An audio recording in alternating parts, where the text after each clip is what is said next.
Friends, ಎಲ್ರಿಗೂ ನಮಸ್ಕಾರ. ಈ ವಿಡಿಯೋದಲ್ಲಿ ಮಹಾಭಾರತದ ದ್ಯೂತ ಸಭೆದ ಒಂದು ಸಣ್ಣ ತುಣುಕನ್ನು ತೋರಿಸಲಾಗಿದೆ. ಈ ತುಣುಕಿನಲ್ಲಿ ದುರ್ಯೋಧನಿಗೆ ಪಾಂಡವರು ಮಾಡಿದ ಶಪಥಗಳನ್ನು ತಿಳಿಸಲಾಗಿದೆ. ಈ ವಿಡಿಯೋವನ್ನು ಎಲ್ಲರೂ ನೋಡಿ, ಹಾಗೆ ಇಷ್ಟ ಆದರೆ ಒಂದು ಲೈಕ್ ಮಾಡಿ, ಶೇರ್ ಮಾಡಿ, ಕಮೆಂಟ್ ಮಾಡಿ. ಈ ಸಭೆಯು ನಮಗೆ ಧರ್ಮದ ಪರಿಚಯ ಮಾಡಿಸಿದೆ ದೊಡ್ಡಪ್ಪ. ನಾವು ಇದೇ ಸಭೆಗೆ ಧರ್ಮದ ಸಾಮರ್ಥ್ಯವನ್ನು ಪರಿಚಯಿಸುತ್ತೇವೆ.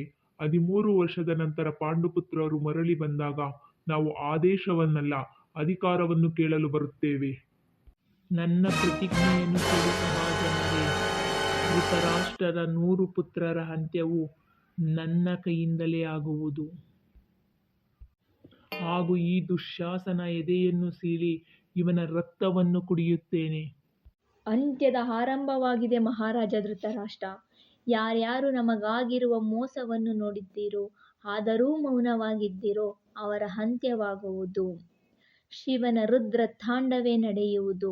ಕತ್ತರಿಸಿದ ಮಸ್ತಕಗಳ ರಾಶಿಯೇ ಬೀಳುವುದು. ಮಹಾಸಂಗ್ರಾಮವೇ ನಡೆಯುವುದು. ಮಹಾಭಾರತವೇ ನಡೆಯುವುದು.